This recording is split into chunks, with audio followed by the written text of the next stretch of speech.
Comprendre comment reprogrammer son cerveau est la clé pour mener une vie plus épanouie. Nous souffrons tous plus ou moins d'anxiété au quotidien, de mal-être et même de dépression pour certaines personnes. Et dans un instant, nous allons justement découvrir les techniques utilisées par le docteur Joe Dispenza pour reprogrammer son cerveau afin de détruire toutes les pensées négatives. Joe Dispenza est passionné par la neuroscience et la physique quantique, et il enseigne à de nombreuses personnes certaines astuces secrètes permettant de reformater son cerveau pour pouvoir guérir de certaines maladies, de limiter l'anxiété et surtout afin d'être heureux. La neuroscience nous enseigne que notre cerveau est modelable, ce qui signifie qu'il est capable de se remodeler et de créer de nouvelles connexions neuronales tout au long de notre vie. Cela signifie que nous avons le pouvoir de changer nos schémas de pensée ainsi que nos comportements pour atteindre une vie plus épanouie. La physique quantique, quant à elle, nous montre que notre réalité est influencée par nos pensées et nos émotions. En comprenant cela, nous pouvons utiliser cette connaissance pour reprogrammer notre esprit afin de créer une réalité plus positive. Pour arriver à de tels résultats, le docteur Joe Dispenza explique qu'il faut intégrer les 5 techniques suivantes à notre routine quotidienne. L'avant-dernière est la plus importante. La toute première astuce est très connue mais très souvent mal comprise, c'est la méditation. Alors contrairement aux idées reçues, la méditation ne consiste pas simplement à croiser les jambes et à fermer les yeux, mais c'est bien plus profond que cela. Tout d'abord, il existe 1001 façons de méditer, mais ce qu'il faut d'abord comprendre, c'est comment entrer dans cet état second. Il faut savoir que la méditation est un outil puissant pour calmer l'esprit et se connecter avec notre moi intérieur. Nous sommes constamment bombardés d'informations avec les réseaux sociaux, les pubs et la télévision, donc notre cerveau ne cesse de réfléchir. À cause de ce surplus d'informations quotidiennes, il est aujourd'hui plus que jamais extrêmement important de méditer si vous souhaitez mieux vous comprendre. Car en pratiquant régulièrement la méditation, vous pouvez développer une plus grande conscience de vos pensées et de vos émotions, ce qui vous permettra de les observer et de les changer si nécessaire. Pour ce faire, vous devez déjà commencer par éteindre tout ce qui est susceptible de vous perturber, comme le téléphone, la télé et autres. Ensuite, vous allez devoir vous rendre dans un endroit calme où vous allez pouvoir vous détendre. Vous pouvez vous allonger, vous asseoir, peu importe, mais vous devez être à l'aise et imperturbable. Consacrez une quinzaine de minutes à cette activité puis fermez vos yeux. L'objectif, ça, va être de faire le vide dans sa tête et de ne plus penser à rien. Pour y arriver, vous devez respirer lentement et vous concentrer uniquement sur votre respiration. Vous devez bloquer toutes les autres pensées en vous concentrant uniquement sur votre respiration afin de faire le vide intérieur. Vous pouvez vous aider en écoutant une musique calme.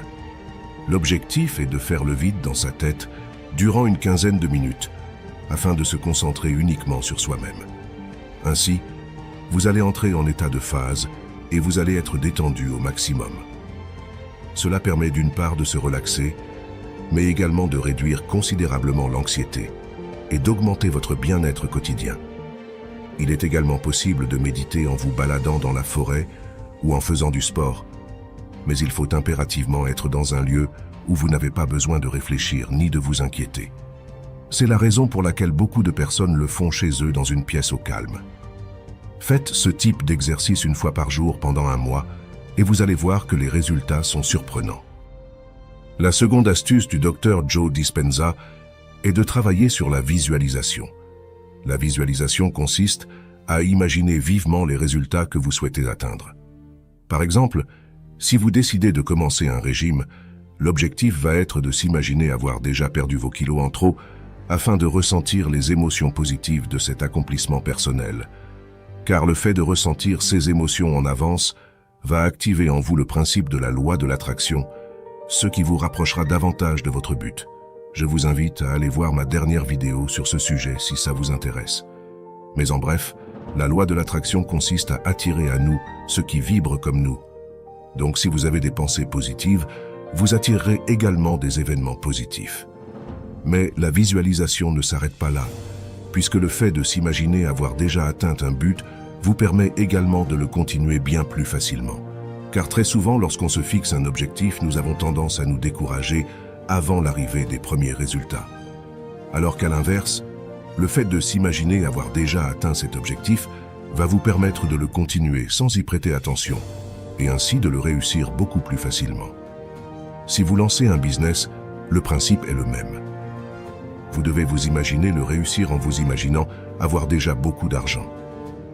Ainsi, cela limitera votre sécrétion de cortisol, soit l'hormone du stress, et vous pourrez donc continuer vos projets plus aisément. En visualisant régulièrement vos objectifs et en ressentant les émotions positives qui y sont associées, vous pouvez reprogrammer votre cerveau pour croire en ces possibilités et les manifester dans votre réalité.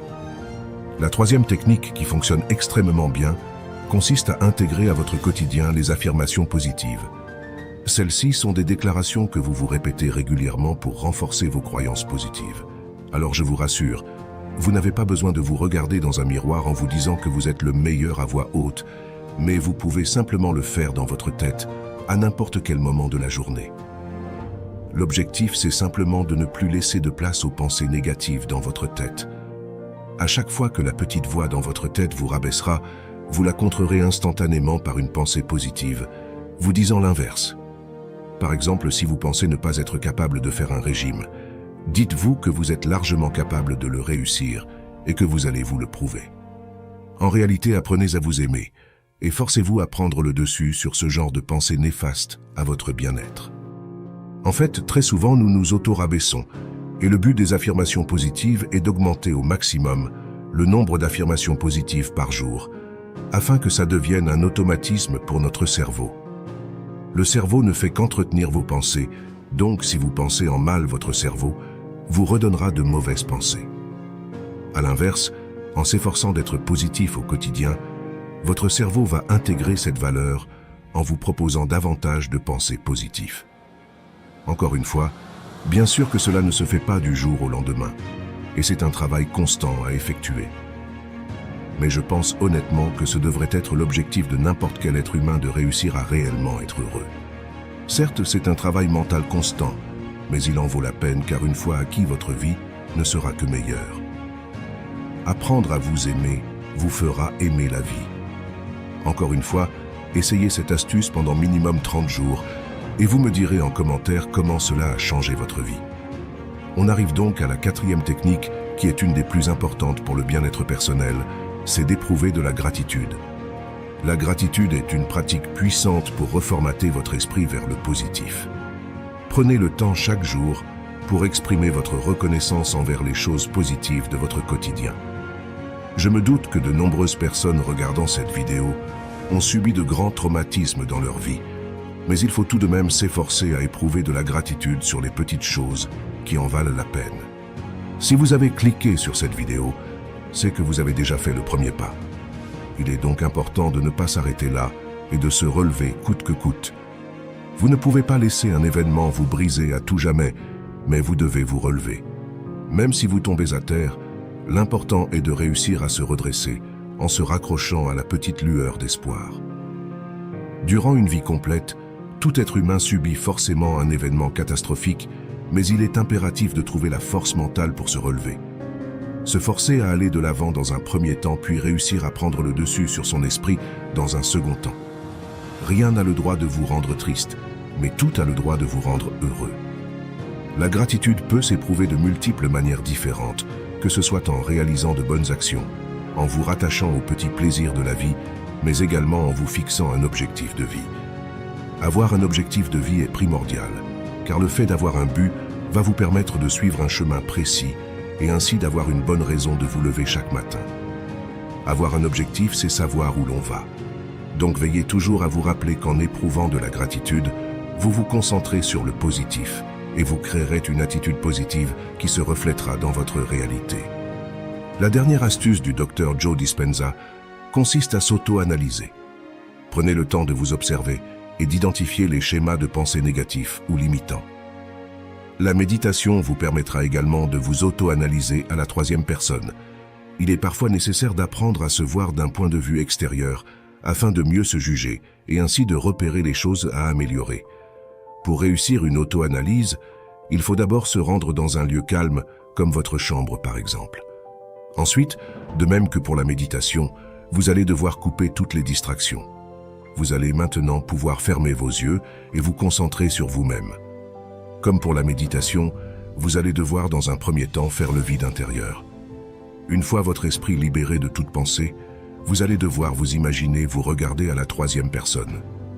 Dans votre esprit, vous allez analyser votre mois, votre semaine et votre journée, afin de repérer les schémas de pensée négatifs. En clair, ce que vous avez bien fait et mal fait. Une fois que vous les avez identifiés, mettez en place une discipline ayant pour but d'améliorer ces défauts. Par exemple, supposons que la semaine dernière vous avez été très peu productif sur votre projet.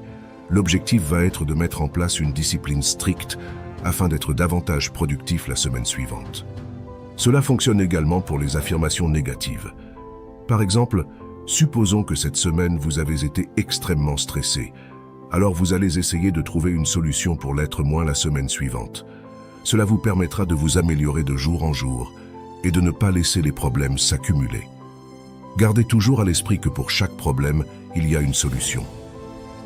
En utilisant ces techniques de manière cohérente et en y consacrant du temps et de l'énergie, vous pouvez réussir à reprogrammer votre cerveau afin d'avoir une vie plus épanouie. Rappelez-vous que cela demande de la pratique et de la persévérance, mais que les résultats en valent la peine. J'espère que cette vidéo vous a été utile et dites-moi en commentaire si vous allez mettre en place ces 5 habitudes dans votre vie. N'hésitez pas à aimer la vidéo pour soutenir la chaîne, je vous en remercie. Abonnez-vous si ce n'est pas déjà fait, et je vous dis à tout de suite dans une prochaine vidéo.